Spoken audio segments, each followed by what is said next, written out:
If you are considering buying cheap ammo to practice and train your shooting skill, yeah, I know money is a huge thing, and in late 2025, Americans are still buying hard. On Black Friday alone, the FBI logged 165,183 NICS checks. That's not cooling off. That's people stocking up, upgrading, and getting serious. This list hits everyone who actually lives this stuff. Concealed carriers, home defense households, and shooters who want more reps without lighting their wallet on fire. The stakes are competence and confidence. A gun you don't practice with is just expensive clutter. A carry gun you won't actually carry is a bad plan pretending to be gear. I'm ranking the best-selling guns of 2025. Using repeated signals from major retailers and marketplace trend lists, then tying it to the bigger sales picture. Number 7. The Pump Shotgun Lane, Mossberg 590A1 500. Home defense buying in 2025 still has this one constant. A lot of Americans want a tool that works when you are half awake, barefoot, and your heart rate just hits orbit. That is why the pump shotgun refuses to die. With a 12 gauge like the Mossberg 590A1, you are looking at an 18.5-inch barrel and 6+1 capacity, in a very straightforward manual action package. The specific 590A1 duty vibe is heavy on rugged parts, and it shows up in details like the metal trigger guard and metal safety button on certain models. The Mossberg 500 family hits a slightly different nerve. People buy it because it can be a do-everything long gun without pretending to be fancy. One day it is set up for a hunt. The next day it is wearing the shorter barrel for the house. Combo packages exist for exactly that reason. The strength is the same one it has always had. The manual pump action is easy to understand, easy to maintain, and tolerant of a wide range of ammo choices. A pump gun asks the user to run the action consistently under stress, and recoil management is not a joke on lighter builds with full power loads. That reality pushes some buyers towards softer shooting options. So when you see a pump shotgun land on a bestseller list, it usually means the buyer prioritized certainty and simplicity over cool. Keep that in mind, because the next pick is basically the opposite philosophy. Number 6. The Modular Rifle Lane, the AR-15 platform. A lot of the 2025 gun market is people buying one firearm that can cover multiple roles. The AR-15 is the cleanest expression of that. In its most common setup, you are talking 5.56 NATO or 223 Remington, a gas-operated system, and a parts ecosystem so huge it feels like a separate economy. A buyer can start a budget, keep the rifle functional, then upgrade over time with a better optic, a better light, a better trigger, and a sling that stops feeling like a cheese grater. That upgrade path is a big reason the platform keeps selling, even when the overall market cools down from the 2020 to 2023 peak. The buyer is not just picking a rifle. They are buying into the availability of mags, parts, accessories, and service. The weakness is the same thing that makes it powerful: choice overload. A new owner can build a configuration that feels great at the counter and turns awkward once it is actually used. Another trade-off is the legal and policy turbulence around the platform. That turbulence spikes demand sometimes, then it cools, then it spikes again. The result is a rifle category that stays hot without needing a single one true model to dominate. And after all that rifle talk, the countdown pivots hard into something that sells for the exact opposite reason: cheap practice, low recoil, and pure range therapy. Number 5. The Rimfire Workhorse Lane Dash, Ruger 10-22. Jaws 2. Every year, people predict the .22 long rifle market will get boring. Every year, the Ruger 10-22 ignores them and keeps moving units. The core appeal is math you can feel. .22 long rifle ammo is one of the most affordable ways to train. The recoil stays beginner-friendly, and a rifle like this makes practice sessions longer and more frequent. The classic 10-22 carbine spec recipe is basically iconic at this point. .22 long rifle, an 18.5-inch barrel on many standard models, and the famous 10-round rotary magazine that sits flush and feeds reliably when kept clean. The market context is straightforward.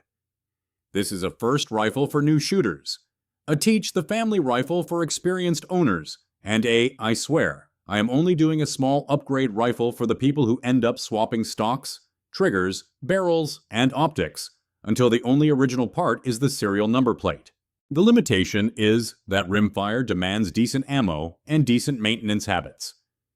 Cheap bulk can be fun, then it can get finicky, and some shooters blame the rifle for what is really an ammo quality problem. Still, the bigger story is simple. When Americans buy a gun for skill building instead of adrenaline, hey, a 10-22 keeps showing up. Now we jump from low recoil practice to the micro-compact carry wars, where specs matter because comfort decides whether the gun even leaves the house. Number 4. The micro-compact carry lane dash, Springfield Hellcat. The Springfield Armory Hellcat sells because it hits a very specific 20-25 demand. A small carry gun that does not feel like a compromise in capacity. The baseline version is a 3-inch barrel pistol that sits around 1 inch wide and about 18.3 ounces empty. It ships with 11+1 using the flush mag, or 13+1 with the extended mag. That is the whole pitch. Serious 9mm capacity inside a footprint that still hides under normal clothes. The way Springfield frames it, this is engineered for everyday carry, and the product page leans hard into the idea that an optics-ready configuration is now normal rather than exotic. The competitive context is spicy, because the Hellcat is in the same cage match as the biggest names in carry. Its direct rivals are the other high-capacity micro-compacts, and the buying decision often comes down to grip feel, trigger feel, sight setup, and which one the shooter actually trusts after a few range trips. Springfield also loves to flex durability. They cite a specific long round count test path, including pushing one pistol to 20,000 rounds with documentation tied to the same serial numbered gun. That kind of claim matters because micro-compacts live a hard life. Small guns run hotter, cycle faster, and punish springs. The trade-offs are predictable. Small, light 9mm pistols can feel snappy. That makes some buyers choose longer micro plus options, or jump into a different niche entirely, the ultralight pocket pistol. That is exactly where number 3 lives. Number 3. The Pocket Carry Comeback Lane Dash Smith & Wesson Bodyguard 2.0. Pocket Carry is brutally honest. If a pistol feels like a brick, it becomes a safe queen. The Smith & Wesson Bodyguard 2.0 is aimed directly at that reality. It sits in 380 ACP, focuses on low weight, and tries to deliver modern capacity for a true pocket-sized footprint. Depending on the magazine, it is commonly discussed as 10+1 or 12+1, with a short 2.75-inch barrel class. The market context is buyers who want deep concealment with minimal wardrobe changes. This includes new carriers who hate belt carry, experienced carriers who want an always option, and people who live in climates where shorts and a t-shirt are the uniform for half the year. The strength is the same one that keeps 380 ACP alive. Lower recoil and easier control for many shooters compared to tiny 9mm pistols, especially in very light guns. The limitation is also real. 380 ACP generally brings less performance margin than modern defensive 9mm, and the shortest barrels give ammo less time to work.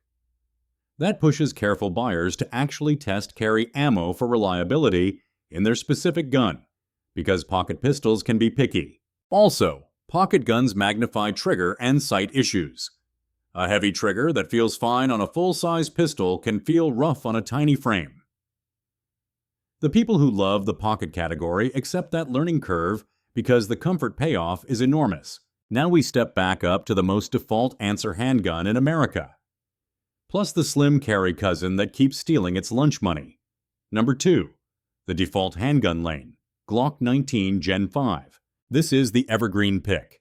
The Glock 19 Gen 5 is the gun America buys when it doesn't want surprises. Specs-wise, It's the sweet spot that refuses to die.